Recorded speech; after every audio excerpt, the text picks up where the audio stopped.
Welcome to the Friday Power Lunch, a weekly show amplifying the voices of the Virginia grassroots. Each week, we provide engaging conversations about politics, culture, and women making change. Produced by the unstoppable women of Network Nova, our motto is, when we vote, we win. The Friday Power Lunch is recorded before a live Zoom audience. Follow us on social media. Subscribe to our YouTube channel and show us some love and become a sponsor through Patreon. The Friday Power Lunch. Badass women getting things done. I'm Catherine White, your host, bringing you the issues, the action, and we fuel the grassroots because we like to get things done and we like to make, of course, as you see as our dancing, we like to make things fun. So hold on to your pants and your hats today because we're going to be moving forward after this primary because we're all in this together. It's fun to be celebrating with everybody in the room. We know, as Senator Marsden said, getting past primaries is a good thing. And I want to say part of celebrating is always saying thank you and appreciating everyone who stepped up to run. They deserve our appreciation because this is a family affair running for office. You know, a lot of you, the lack of sleep, the disruption to your routine, eating on your feet. And I remember being at the polls listening to some saying, I don't care even if I lose tonight. I just want to eat normal and I want to go to bed. So we know primaries are important because it really was contacting the voter that we haven't done really aggressively as we did during this primary. So as hard as it is sometimes, really, our voters got really engaged and we told them about this important election. And each race was different and special and unique in its own way. And I think, you know, maybe the pundits or the Post always likes to sort of figure out what they think it was about. But I know every single candidate in here, every one of our nominees talked to the voters, and each district was unique and each race was unique in its own way about what was important to those voters and maybe why the voter really thought this was the way we were going to go. And I think this is really kind of actually exciting. One big statement is how many women won. I think that's probably one kind of really interesting takeaway. And anyways, I just think it's so great to be in the room, to come out as champions together, one big Democratic family. And today we're going to have so much fun shifting our focus, moving forward together to go into this general election. So much to talk about. The Supreme Court is just like going off in everybody's head today. We will talk about that a little bit. But thank you. We're going to rock the house today. We're going to make some noise and we're going to go all in to win. So thank you for being here. So let's get to it. We have about 18 of our primary winners with us today. So I just want to say thank you for all making the time to be here. And we all want you at the Women's Summit. All the campaigns listening, make sure that today you will put that link in there. Sign up your candidate to get their ticket. Even if they can't come, bring a surrogate there. Bring your community there because we have resources for your campaigns. We have over 35 workshops. We have a candidate track. So make sure you're at the Women's Summit, July 22nd and 23rd at the Hilton Tysons. That's my little plug. Thank you. All right. So our guest today, Laura Stokes is here, the campaign manager for the big win. She has the paper behind her, the Saddam Salim win. Thank you, Laura, for being here. We have our senators here. We have Sen Creigh Deeds here from District 25, Senator Dave Marsden, 35, Stella Pekarsky. Whoop, Stella's in the house. Russet Perry, all the way out from Loudoun. Russet, thank you for being here. Saddam Salim. Thank you. And he is in Senate 37. And I think we have Suhas Subramanyam in the room from Senate 4. Thank you, Suhas, for being here. And Angelia, Trish White-Boyd. I can't wait to talk to Trish. A new friend is here. Angelia William Graves, thank you for coming all the way in from Norfolk. We love it. And we have our delegates here. Bonita Anthony, give a big wave. I know you're in the car. We're glad you're here. HD 95. Nadarius Clark is here. HD 84. Karen Keys Gamara. She's in the room. That's HD 7. And Susanna Gibson, HD 57. How much fun. And Rosia Henson is here out at Woodbridge, south of me. Great to see you in the room. Amy Laufer, HD 55. Adele McClure, HD 2. And Canon Cernivisian, Welcome, Canon. Thank you for being here. And our Commonwealth attorneys, Parisa Tafti is here, and Buddha Bibrai. Thank you all for being in the room. Whew, I got through that. I need some water. All right, rules of the road. Be cool in the chat. Don't be nasty. If you are, we'll kick you out. That's the job of the big boss up there, Sterile Calhoun. But say some exciting things today. I don't know how you're feeling about the Supreme Court thing, but it just really is revving up our community. We'll be interested to see how that all shakes out.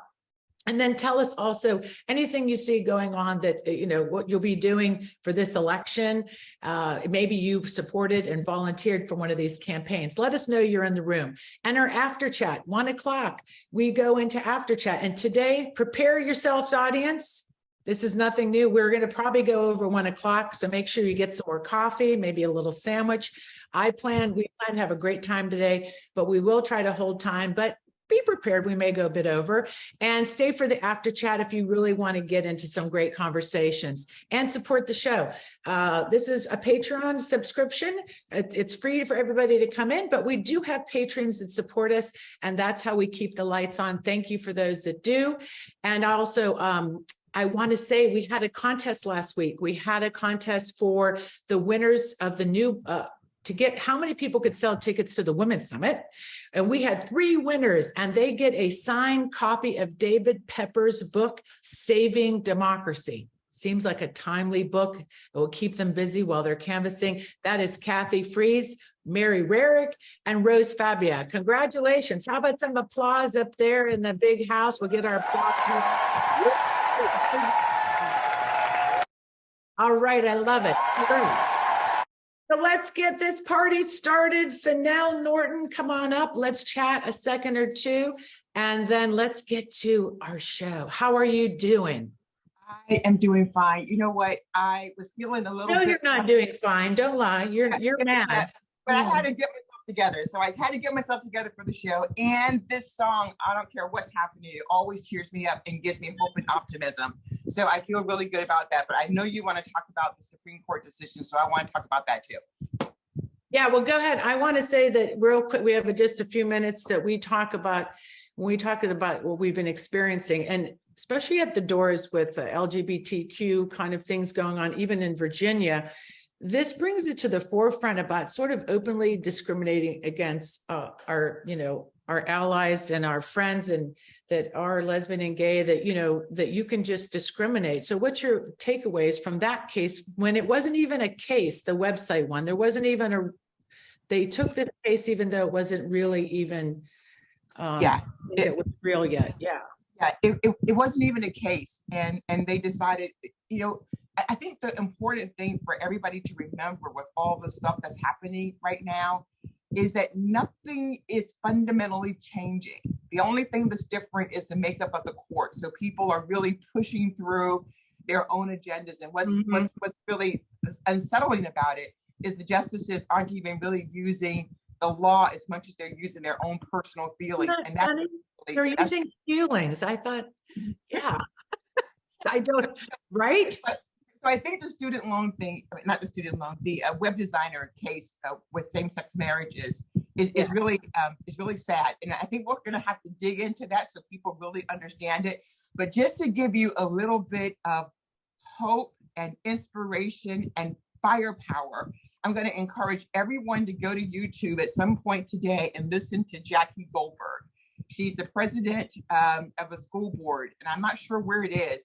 But all I'm going to tell you is she is absolute fire. And when you finish listening to her, you will be inspired. You will shed some tears, but you will have your talking points for the rest of the year. Yeah. Hey, I want to, Robin and my sound people, there's some weird little sounds going on I'm picking up. And maybe people, if they can mute themselves, if they're not talking, but it went away. So that's good. All right. So yeah, so that case, yeah, I know then the student debt has got people fired up about that. We saw some responses around the student debt and some messaging around that. I think that some people are saying that Biden still can do some things on that. Yeah, so I want to talk about that too, because one of the points that I love people talking about, especially when people have an opportunity to go read Judge Jackson's dissent on that, which is excellent.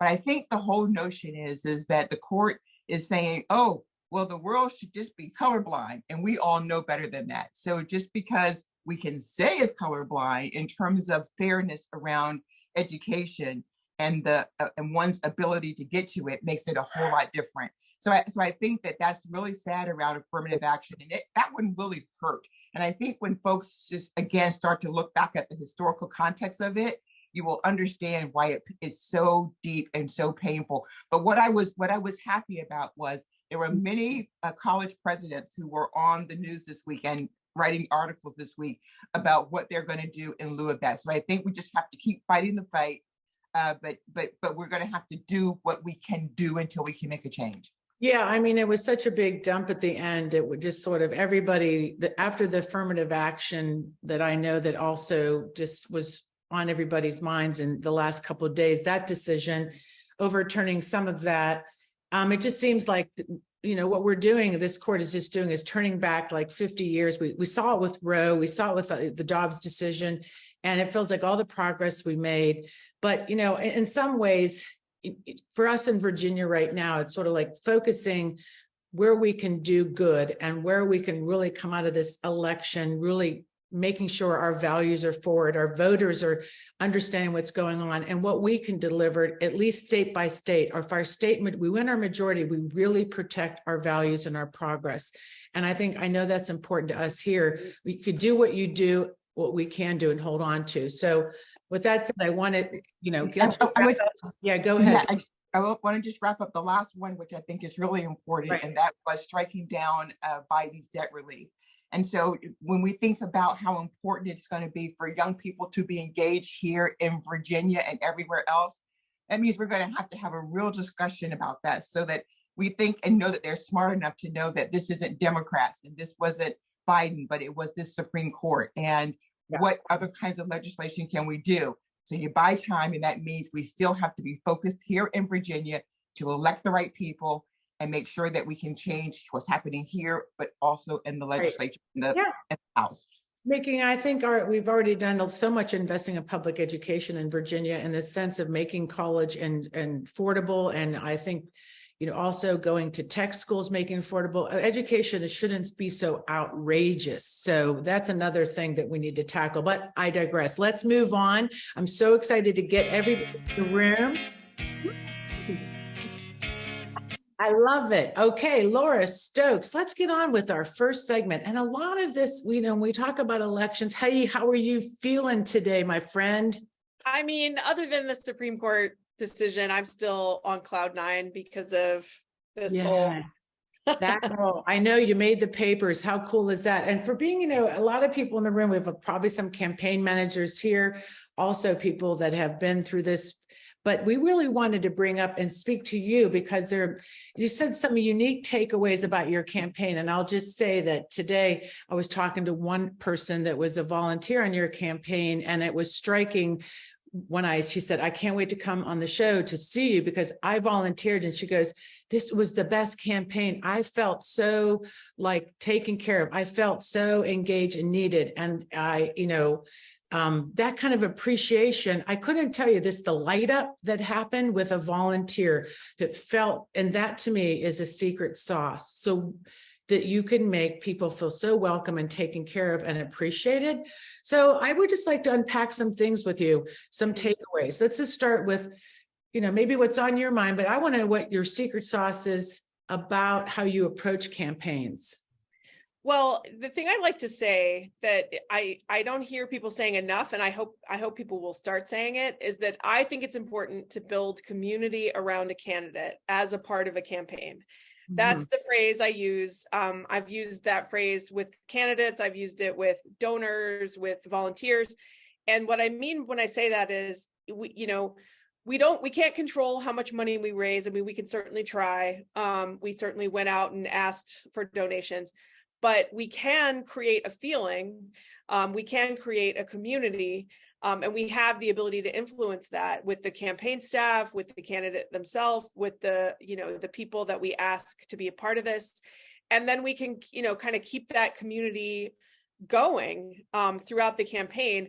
And so the way we treat people as part of participating in our campaign really affects not just the feel of the campaign, but if you get that guy elected, it's like your first foray into constituent services, right? People come away feeling heard, they feel respected, they feel a part of something, and that helps sustain you when you're in elected office.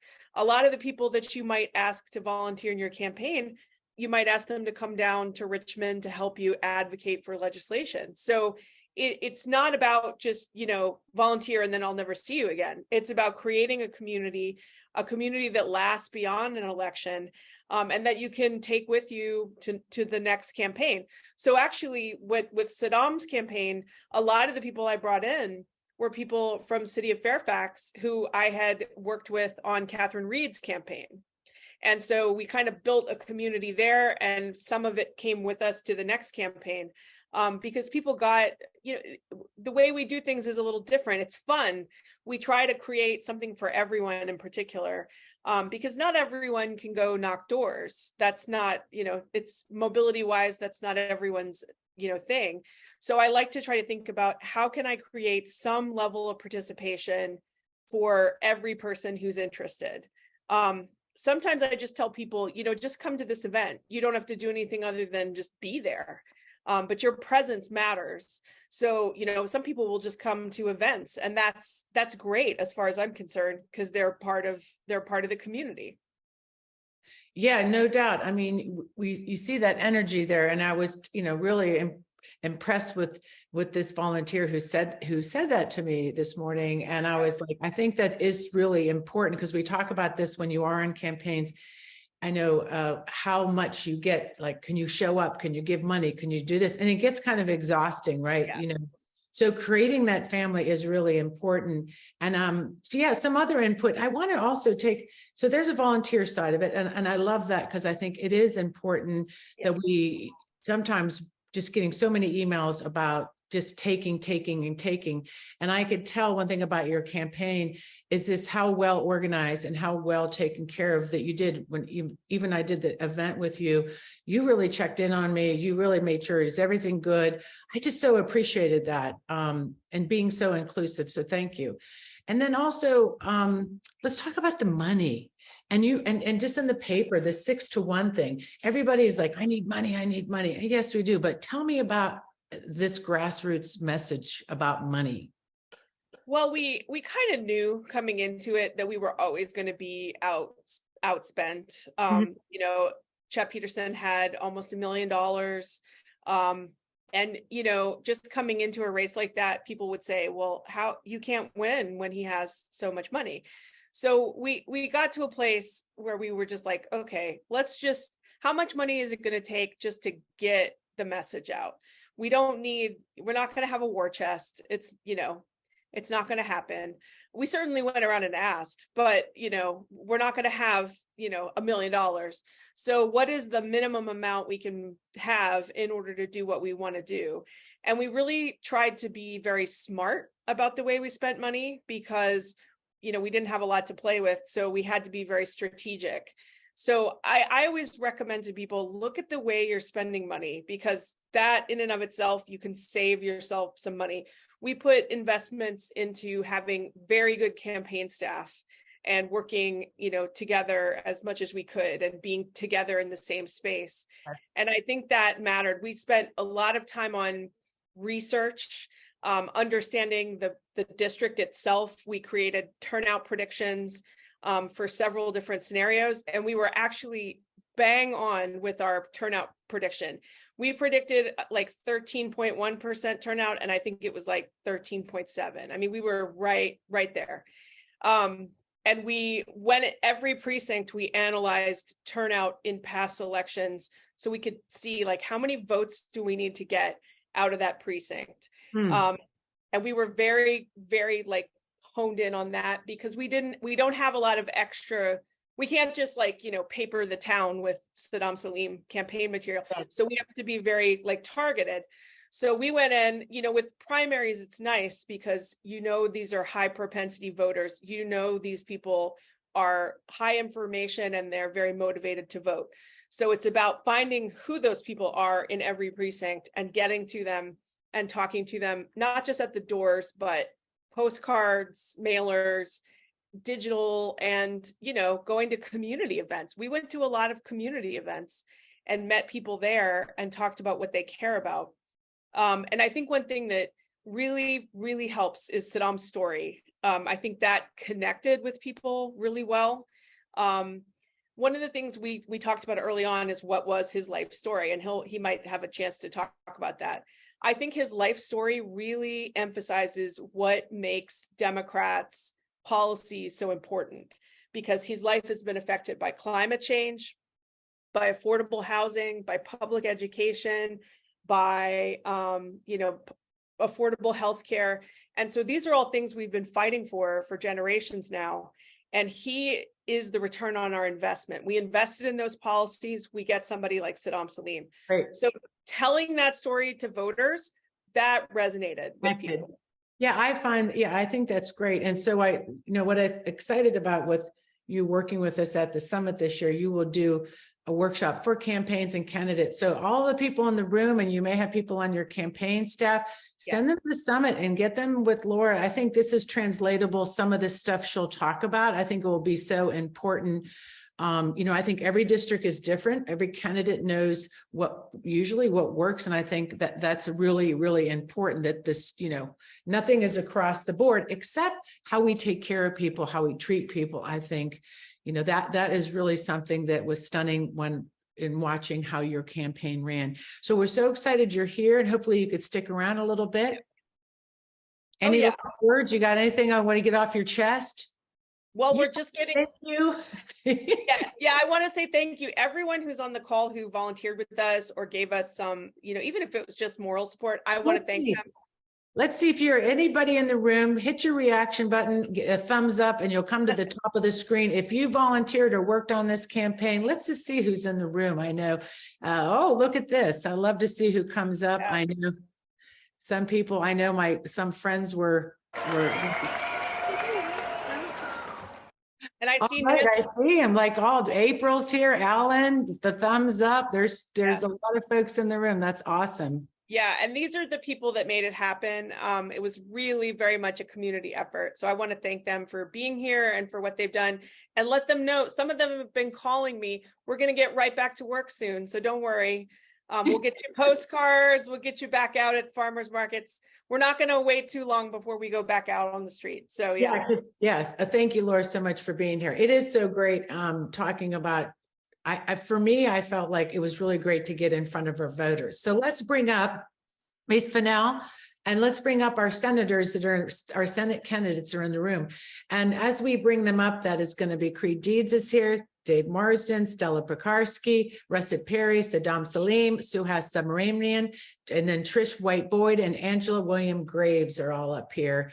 It's so great to see everybody. How are we feeling? Collectively, great. I'm going to put my speaker on so I make Glad it's over. What was the first thing you did, Trish, when it was over? Well, really, it's not over. For me, I'm like, we got to keep going. Let's keep this thing rolling. Really, seriously. No, I know. I'm teasing. It's just like, yeah, right. It's sort of like, okay, that's over, but now we really got to get ready. Well, I'm so glad you're all here. And I know that Creigh you're in the car, and I know that you have to go. So I want Fennell and I we really want to listen in and give you guys about a minute each just to talk about some takeaways. It may be a key to winning your seat or turning out the vote, or a particular strength or something about your race, or even if it's a favorite story about being on doors or your experience. So why don't we start with Creigh, since he's in the car? Hello, welcome. Thanks for having me. An election that's as close as the one I've been through, everything matters.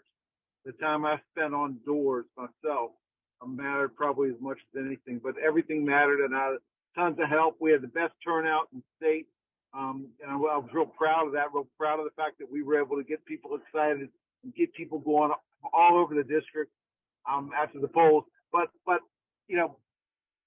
good times aside, what our emphasis has to be now is none of this counts if we don't close the deal in November. We have to elect Democratic majorities in the House and in the Senate.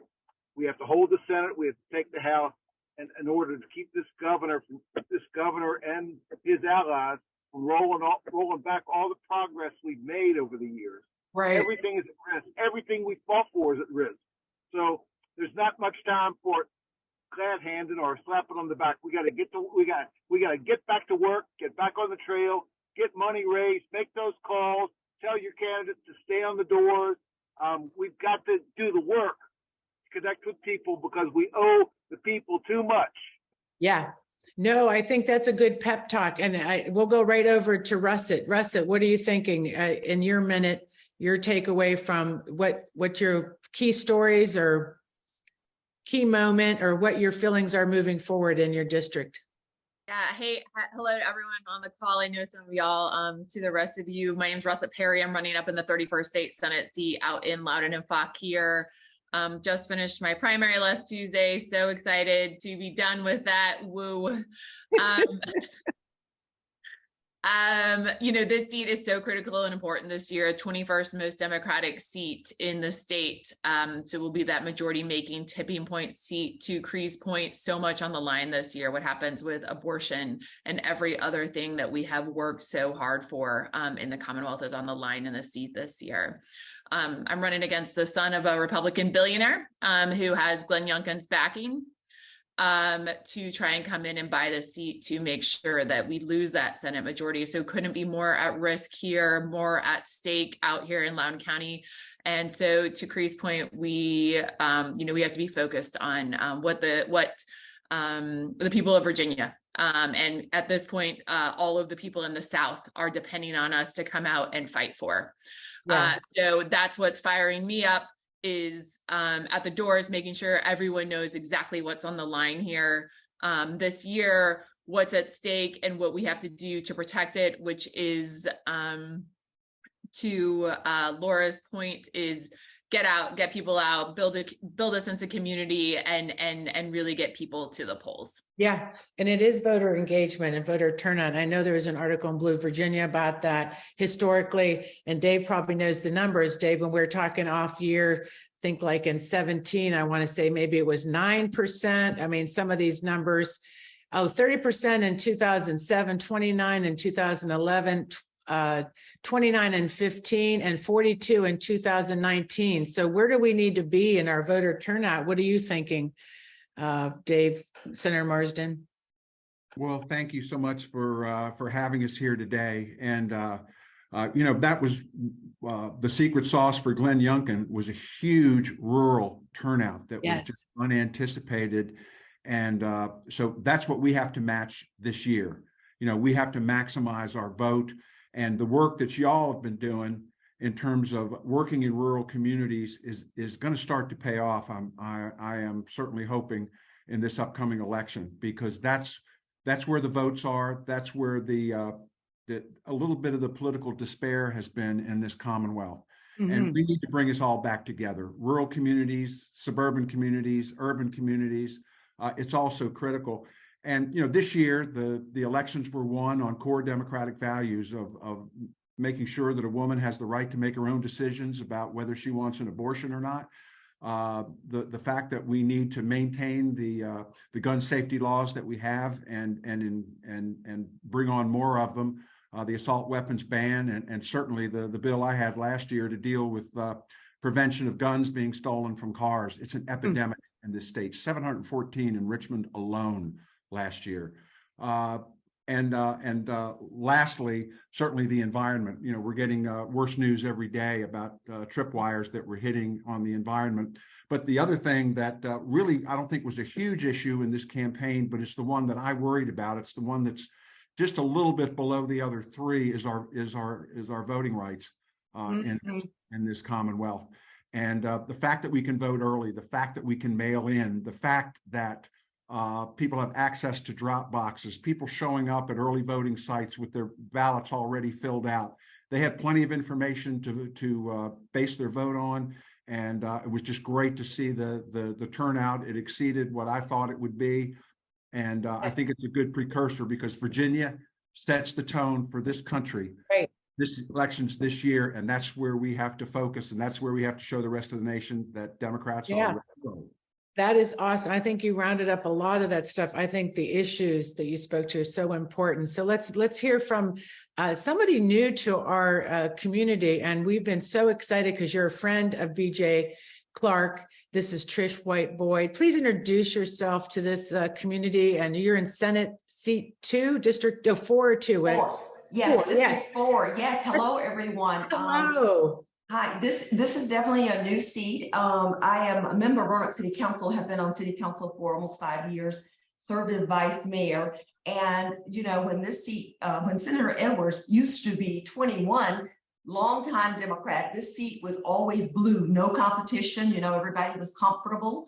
And then it got redistricted, and now we're leaning an R+1. And for me and my campaign, that is an even race. So people were, you know, shaking in their boots. Oh, you know, we're going to lose the seat. And really, it was hard finding someone to even run. And then all of a sudden we had 2 people, and then I had a primary. But it's very scary, but I'm not afraid of it, because to me, an R+1, R+2 is an even race. You know, my opponent, you know, kind of slid in when Rasmus decided that, you know, he was not going to run again, and waited until the 11th hour to announce that. And so he just kind of walked in. He has not ever had to campaign, so he will have to campaign. And, you know, everybody's saying, you know, you're up against a lot of money. And that's why I'm glad we're having this conversation today, because it is not about the money. It is about the voters and how we turn them out. And that's exactly what we're going to do here in Southwest Virginia, because this is the only seat west of Senator Deeds that is Democratic. And if we lose this seat, we have no Democratic representation out here. And, you know, what inspires me is the fact that we're getting small donations from women in Maryland or in California saying, hey, we need you, we need this seat, and they are supporting me. So I'm motivated by the enthusiasm that's generated around this race. So like I said, you know, I did take a little break, but we're ready to go to work, because I know I have a lot of ground to cover, because I am in rural Virginia. It is Southwest Virginia. And we just don't have a lot of money out here. But what we do have is the motivation and the grassroots. So I'm excited. I'm excited to be here, and I'm looking forward to our lunches every Friday. So you can, you know, keep us informed and tell us. Tell us. Yeah, I know. And I think you're right. Just it's growing that community. And I think there's a lot of community. And I think outside, we've talked to a lot of individuals across the country that want to get involved in this race. And we'll talk about that later. But that is really the connection that will be really great to make for that fundraising we're going to need. So that's awesome. And I want to go, let's go to Suhas. Great to see you, Suhas. And we have just to see you in the room. Great. So what are some of your takeaways about your race and where we're headed? Yeah, first of all, it's great to be here again. And thank you all, everyone who was involved in primary season. I know it's never easy to run against other Democrats, but I will say that we had a really great exchange of ideas. And the big thing is we also got Democrats motivated and more aware of November. So if there's one silver lining to all, you know, the pain of a primary, it's that people are now ready for November even more so. And I would say that there's good news and bad news in my mind. You know, the bad news is that I'm seeing a lot of misinformation coming from Republicans when it comes to what's happening and what's being taught in our schools, what's happening when it comes to just these really, you know, what they think are wedge issues in our communities, policing and crime, all sorts of things. And I would love to see us put together some sort of rapid response, because you know, they're targeting everyone. You know, some of you who work in the API communities, for instance, know they're targeting API communities. And I've been to events now where they come and they've got the same message or two that, you know, they think will resonate. And so I'm looking forward to working with you all to try to respond to that. And then we need to get people to come out and vote. And we can't ignore rural communities. We can't ignore communities that we think are too conservative, and we will leave those communities alone, because they'll come out. Republicans will get them out otherwise. So let's make our case to them, and then let's get out our vote for sure. Because when we vote, Yeah, I see you moving ahead, and that's not ahead, but you know where this is at, the challenges we face. And speaking to Danica Rome, about this a long time ago, she saw this in her area. She's surrounded by some Moms for Liberty people. So in Loudoun, we know we're going to have our work is going to be cut out for us. And I agree with those challenges, and we will get to work on that. So thank you, Suhas, for being here. Great, congratulations and all that great stuff. And I want to go to Norfolk. Down in hand with Angela Grace, William Grace. How are you doing, friend? Good to see you. And what are some things down in that area that we need to know about in your race? Well, thank you all so much for being here, and congratulations to everyone who won their primary. It was a hard-fought primary season. I know myself personally, I was just exhausted when it was over. And so it's good to kind of have the opportunity to take a break. One of the things that I think was important in our race, we ran a positive campaign. We made a commitment early on that if at all possible, we would not go negative, right? Because Democrats going negative against Democrats isn't great. I had a female opponent, women attacking women. That's not a good look either. And so we made a commitment that if at all possible, we would take the high road. And so I think that worked for us. I think it worked very well for us. I mean, in addition to knocking almost 12,000 doors and doing an extensive mail program and having folks making phone calls and phone banking. And the one thing I guess I would say too is that every little bit helps. And so if you've got somebody and they make 10 phone calls, that's 10 phone calls, that's 10 voters that you hadn't spoken to or that nobody has spoken to. If you've got somebody, they come out and they knock doors one day for you and they don't ever come back anymore for whatever reason, those are voters that they hit that would not have gotten hit. So sometimes we put a lot of emphasis on the folks who are there and they're doing the most, right? But those folks, all those little pieces cobbled together, they help to bring about awareness of our candidacy and of our campaign and of our issues. And the last thing I'll say is, for me, I think it's great to see, I think it was Trish that said she served on city council and was a vice mayor. That is absolutely my story. And so I've been on city council, served as vice mayor, served now in the House and going to the Senate.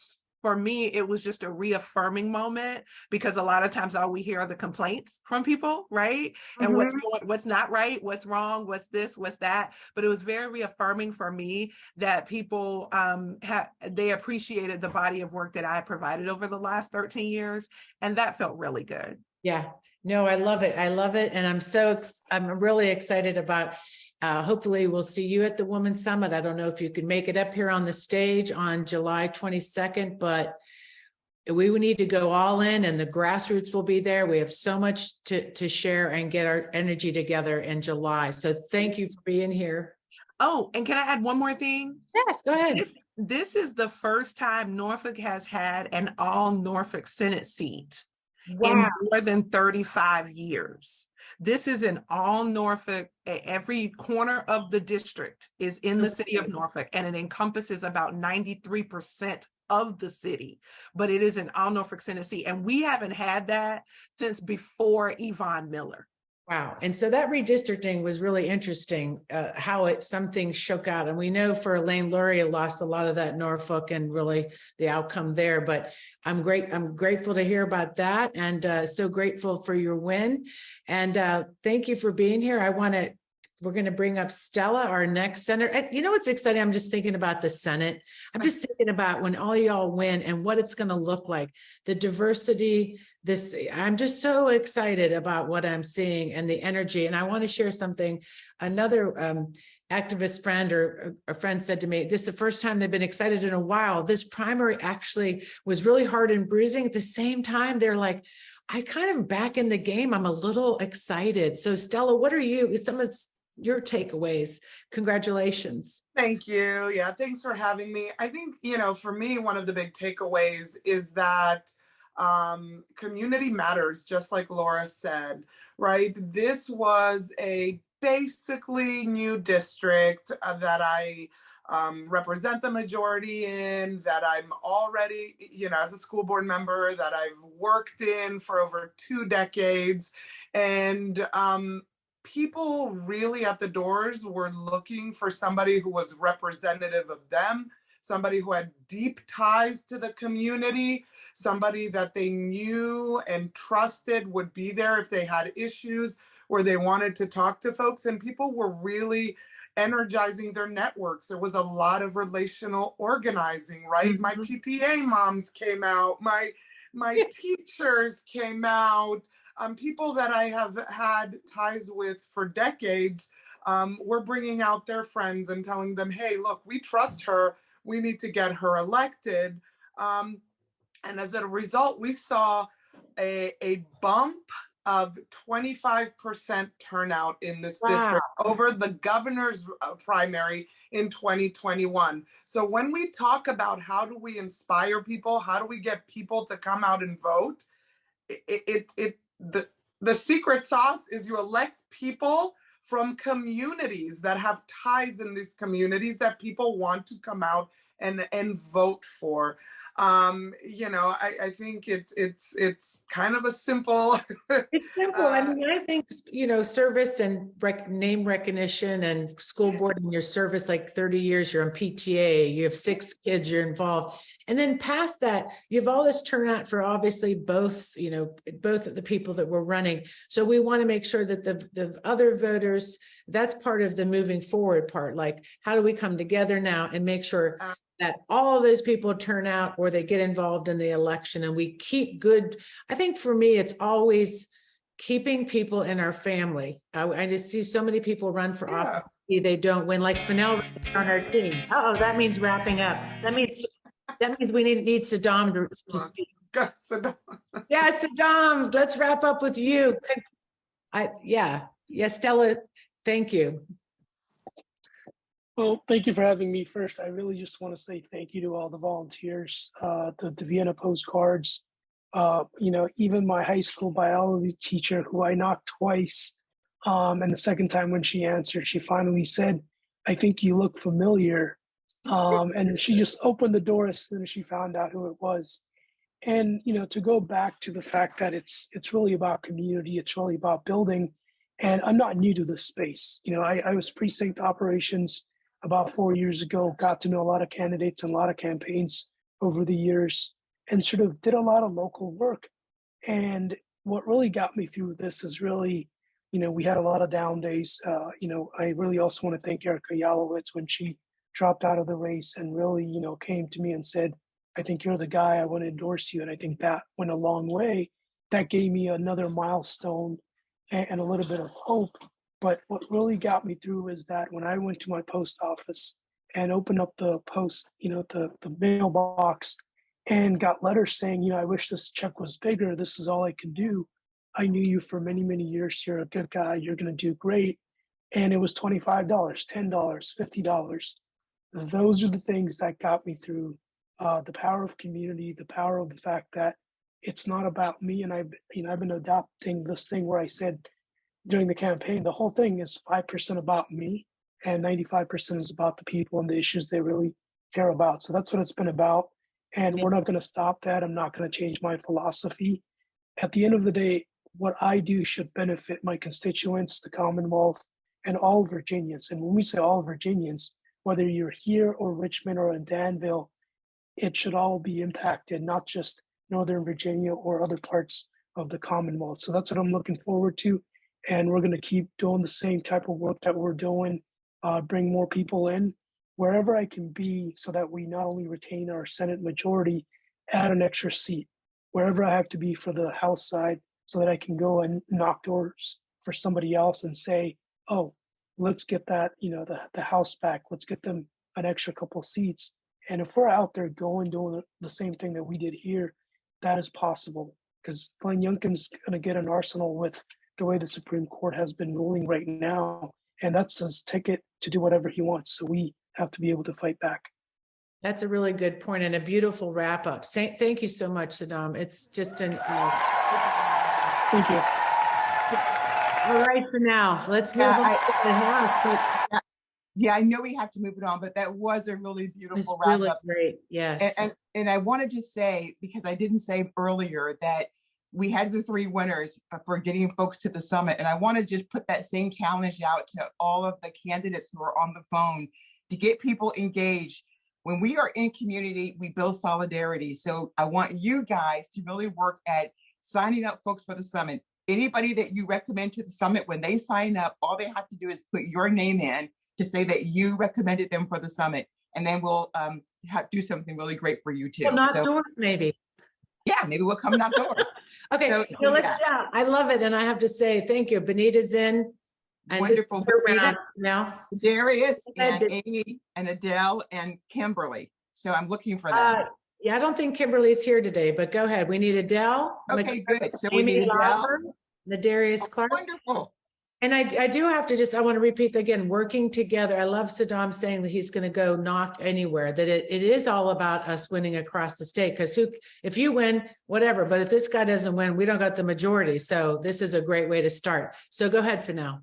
Okay, so I'm so excited. First of all, congratulations to you guys. And I did want to kick in with the we're all in this together, because I think that's fantastic.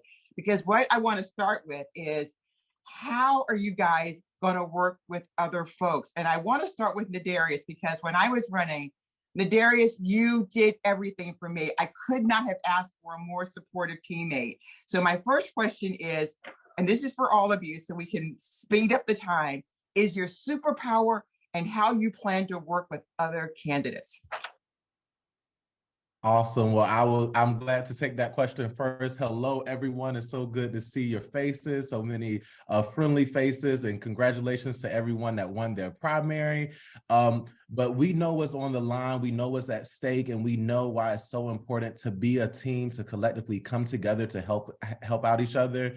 I plan to do that again. I'm in a more competitive race this time around. I'm in a +2 district going into November, so we're going to need all hands on deck. But we have to make sure that we're each other's support system. I know back in 21, like you said, I was there for you and many other candidates running in 2021, and I plan to do the same. But we have to stick together because we know what's on the line. Legislation is a team sport. A lot of times people don't understand that, but it's a team sport, and we have to stick together. We have to make sure that we're going to deliver affordable housing, accessible healthcare, and affordable healthcare. We've got to make sure that we're going to combat this gun violence pandemic that we're seeing, that we're investing into mental health, that we're making sure our schools are fully funded, making sure teachers are paid what they deserve. It's so much. The list goes on and on. I can talk to tomorrow, as y'all know, about these issues that I care near and dear about. But it just takes us all in this together. I was literally High School Musical came out when I was in high school, and I learned all the dances. So I was over here learning and doing the dance with it. Oh, fantastic. Thank you, Nadarius. I'm looking forward to coming to knock for you. Amy, how are you? Hey guys, I'm great. Hi. Wonderful. So your superpower and how you're going to work with the others in your community.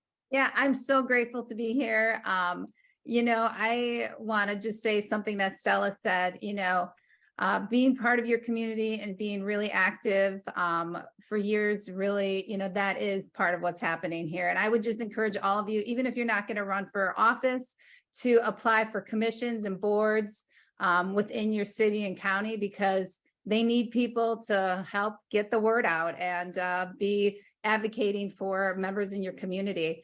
So I just want to say, I think we also, as House of Delegate and Senate, candidates, we need to make sure that we're helping down ballot races, our Board of Supervisors, our school board races.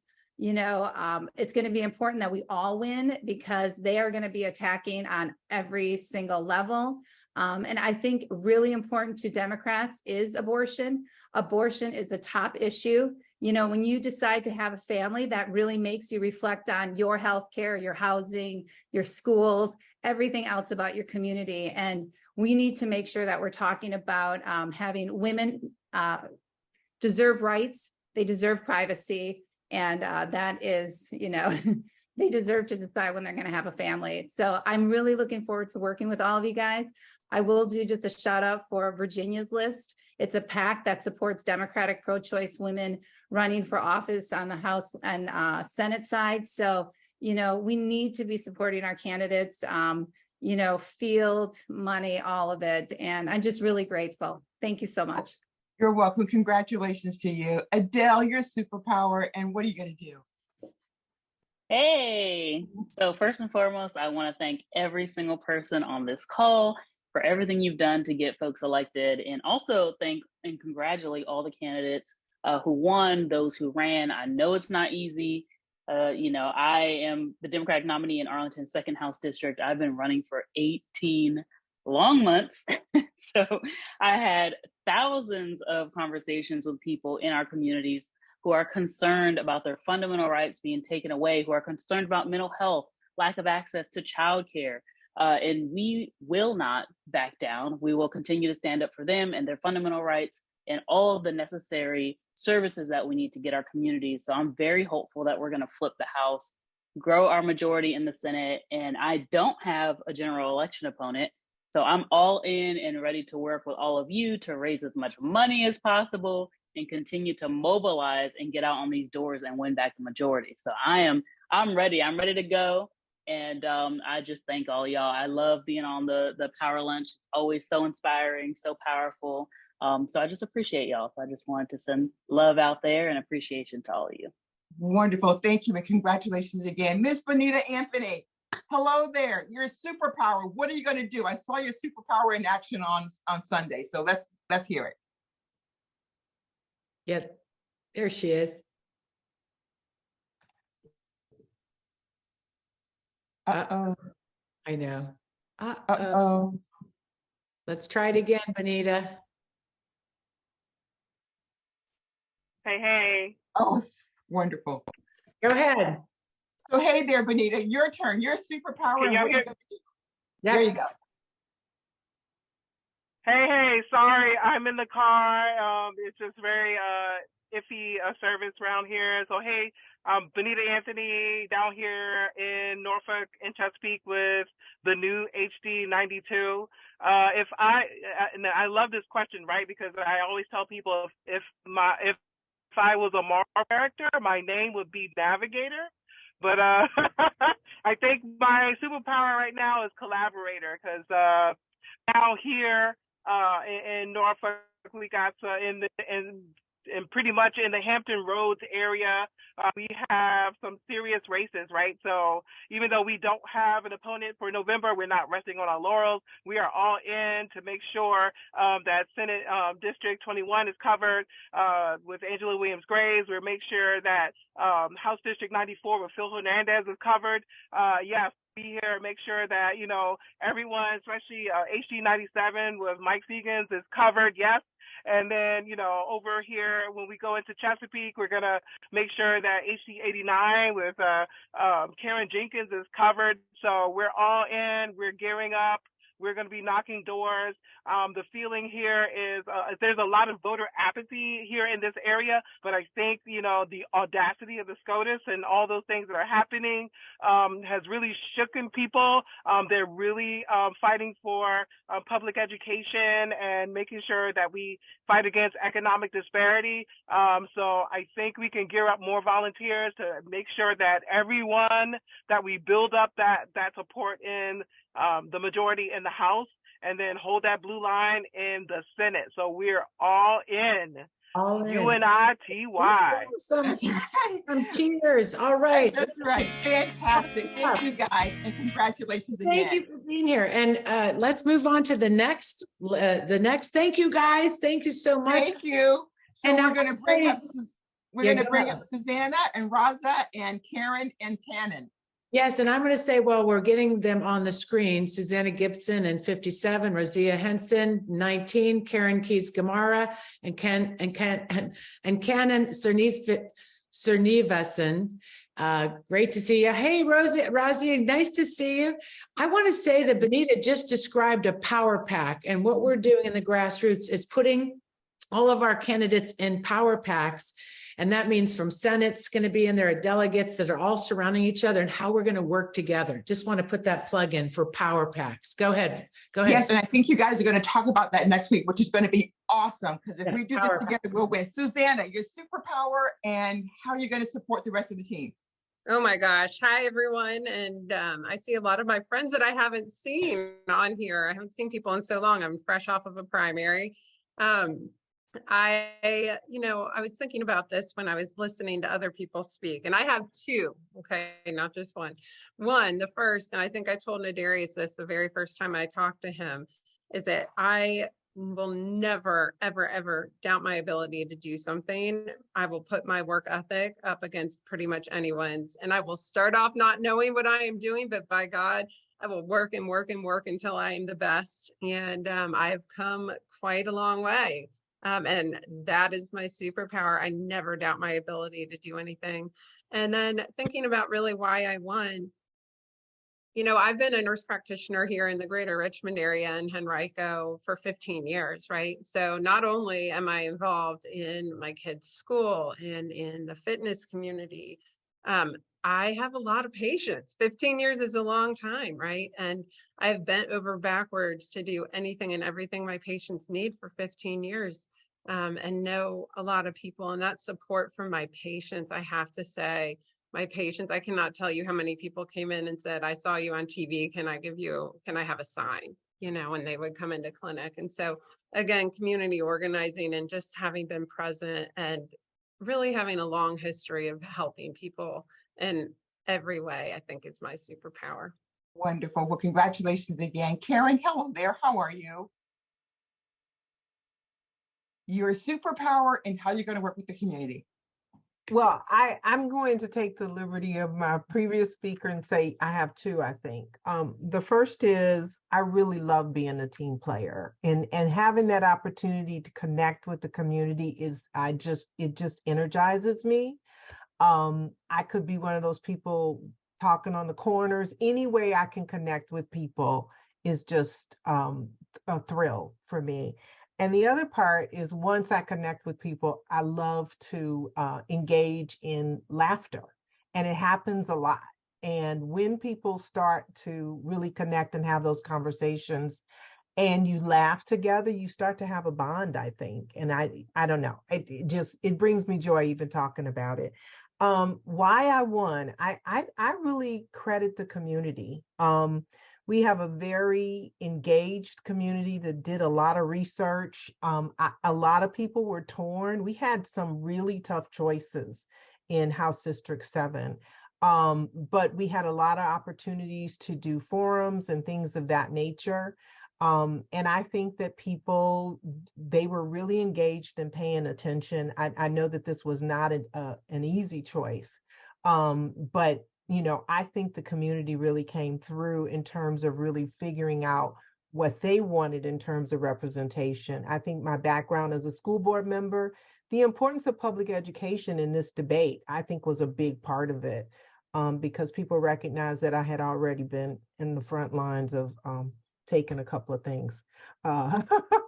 But, I won't talk. I'm getting a signal to stop talking. Go ahead. All right, wonderful. Thank you, Raza. Same question. Superpower. I know he has some really great. I just love always seeing him. No, go ahead, Rosie. I don't want to speak for you, but great shoes, just great. Shoes. I got confused. So first, my name is pronounced Roja. Roja, but Roja. So from the news, ABC, NBC, I'm like, okay, this is what's my name? But sorry, no, you're fine. So it's Roja, but I would definitely say it is my superpower is my personality. So my personality got me a long way on the doors, but also being honest with the voters. So there were some voters that said, hey, I see you on my Ring camera when it was snowing, you're back again. What are you back again for? And it's like, hey, yep, I needed your signature to get on the ballot. Yep, now I need your vote. And then they're like, well, I'm still undecided. So I'm like, okay, well, I'm going to circle back with you a few more times until I know your decision. So it got to the point where before I can even get to the door, they're like, Mr. Henson, I'm voting for you. Go away, go to the next door. So just having that personal experience in the district, and because House District 19 is a new district, we have the what I was telling them is like, hey, we're dating. So until you warm up to me and we're warming up to each other, I have to continue coming around until you're comfortable with me. And since then, it's been a great experience. One of my future constituents gave me a book. So I have to read 2 chapters of this book and then report back to her. So it's like little things like that in House District 19 that a lot of the constituents are looking forward to. Very exciting. Well, congratulations again, Rosha. Thank you. Thank you. Cannon, how are you? Doing well. Wonderful to see you all. Greetings from Loudon. So very excited to be here. Thanks to every one of you. My superpower is my love and what I've learned from the grassroots. My wife and I have been very active in Loudon for years. I think that's where I got my drive. Knocking on doors. We did all of the double approach, communications, but it was the knocking on doors. Being at the doors constantly. And driving that every week, every day, I think made the difference. And I think that comes from, our love for, all of you and what I've learned from every one of you. How we have done every year. This group has done excellent work, and all those meetings and meeting the amazing team here, I think, made me realize that this is the most important aspect of a campaign. Is water contact, and you do it in many ways, but one of the powerful, impactful way is the grassroots.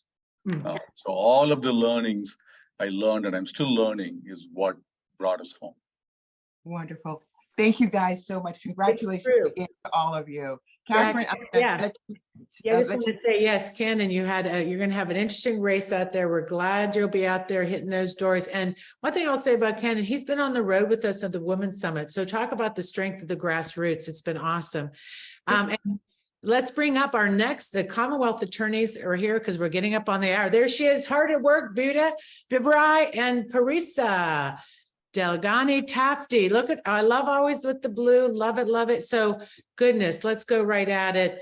Talking about this race, how did it feel? I mean, now that you're done and moving forward, what are some lessons learned, some strategic things you've learned now from the primary that will help you get into with this general election and make sure that you guys are elected again? We'll start with Bita. Thank you. So I would have to say congratulations to everyone who went through the primaries and obviously prevailed. The congratulations is really for withstanding the battle and then obviously the successes. And then I want to have a shout out for my colleague Parisa for not only winning the primary, but winning it so well that they're not even going to have a general. So that's the way you deliver to your community. I am Buda Bibrai, and I am the incumbent Loudoun County's Commonwealth's attorney. What I learned from the primary was honestly just the fact that we just don't know what we're going to be presented with. So our opponent was an opponent, but the influence that we had was actually from the Republican Party, as far as how they were interfering with our election, as we saw within Northern Virginia. So that was a new flavor as to how we have to navigate these things, because we didn't know what was going to happen. We had gotten wind that that's who was supporting her, but just didn't know when it was going to come in, and it came in publicly rather late in the process. But it was very interesting being at the polling stations and seeing people that not to want to say that you prejudge somebody, but you're looking at them and you say, you don't have my values.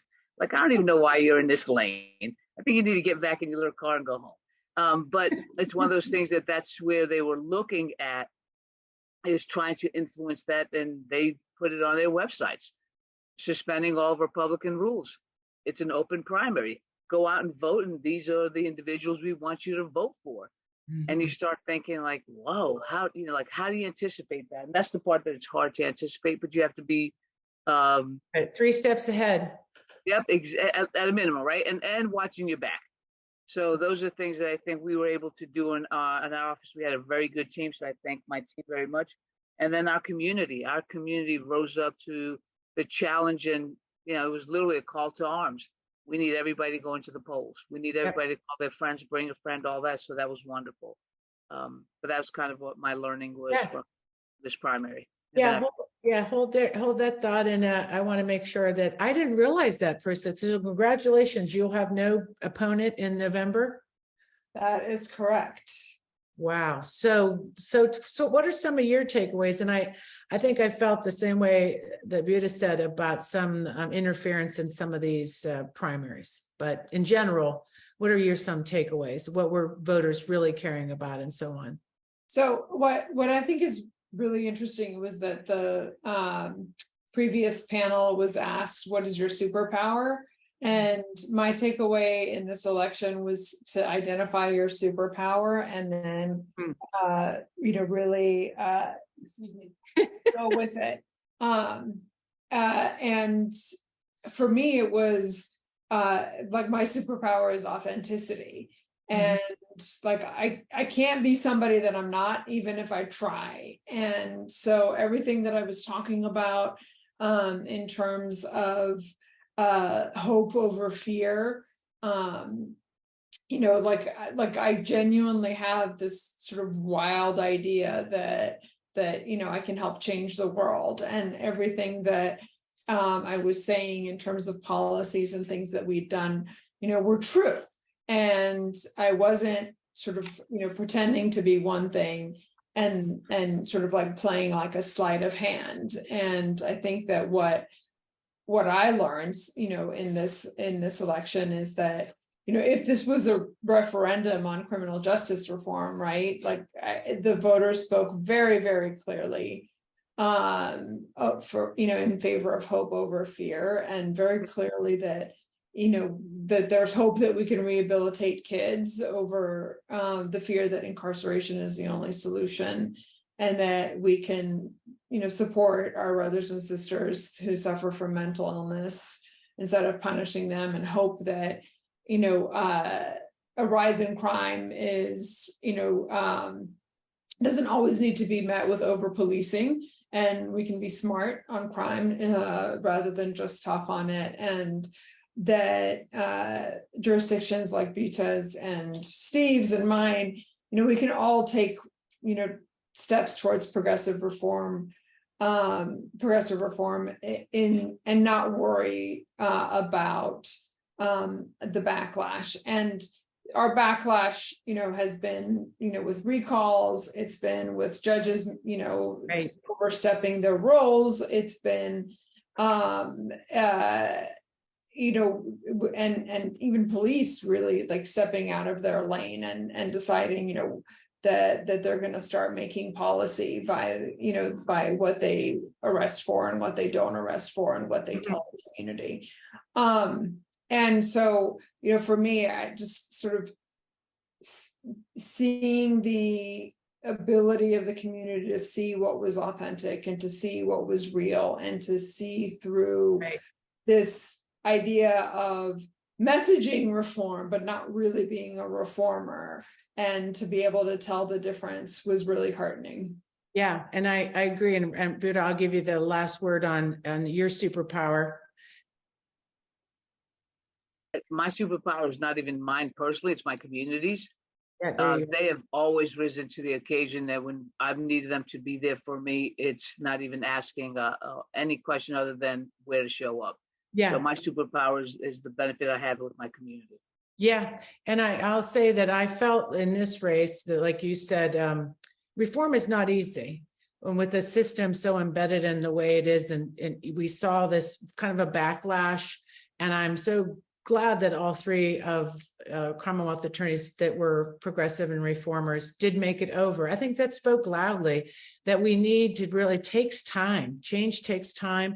You need to figure things out. And I'll say that I'm looking forward to this election in so many ways, and especially with great representatives of the community that you are. And prosecutors are so important. It's just so important. So thank you so much. I'm so glad you're here. And just in general, let's wrap up. We need to wrap up and get into the after chat. If any of you can stay, thank you so much for being here. And I want to do, while we have you in the room, have your attention, make sure that you sign up for the Women's Summit now. We'll put that link in there. Get your ticket. If there's anything you do today, get your ticket to the summit. We are going to have an awesome week in July 21st in the evening at the Hilton and Tyson's. We have a kickoff with Grassroots Rise Up. If you're a grassroots badass, show up Friday night. We're going to have Delegate Sam Rasoul there. We're going to have Louisa Borowski of the coalition leader, and we're going to have a great big meetup about how we're going to rise up to win and strategize. Saturday at 9 o'clock, doors open at 8. We have an advocacy fair that is just going to be amazing amounts of organizations and education and fun that's going to happen in that room. We have a networking coffee in the morning. And then throughout the day, we have over 35 workshops, and the power is in these workshops. The speakers are incredible. You want to learn about messaging? We have that. Want to learn about rural and urban? We have that. We have everything. And especially if you're in a campaign and you're a candidate, we have resources for you that day, especially just a track for you, how to do good in digital, how to do good in campaigns, and just the support that I think new folks need. So we hope today, and then of course, Saturday night, the power packs. We talk about the power of working together. Well, we have figured this out. If you go to the Virginia Grassroots Coalition website, we have put all these candidates in power packs. And the power of that is how we work together, how we canvas together. And like, I love what Bonita was saying. She's aware of everybody around her, how she's going to carry that ballot, how we're going to work. And that's how we're going to win together. And on Saturday night, doors open 7:30. Jerry Connolly, Dan Helmer, Don Scott, Mamie Locke, Danica Rome. We have a lineup of great candidates. And if you're a candidate, you can take the stage that evening. And also on Saturday, we have some places for candidates to get involved, especially on Saturday morning. And then we have, like I said, the education. Sunday, the Badass Brunch. 9 o'clock in the morning, man, we're going to shoot it out with the great speakers, Badass Jennifer Carafoy, and we're going to end it with some surprise and delight. If you've been to our summits before, you don't want to miss some kind of beats we're going to do. But we hope you get your ticket. And I want to say thank you for everybody to being here. For the team, we're going to run credits, and I hope we'll see you on the other side. And subscribe. New to the show, support us. We love it. Thank you for being here, and let's run credits.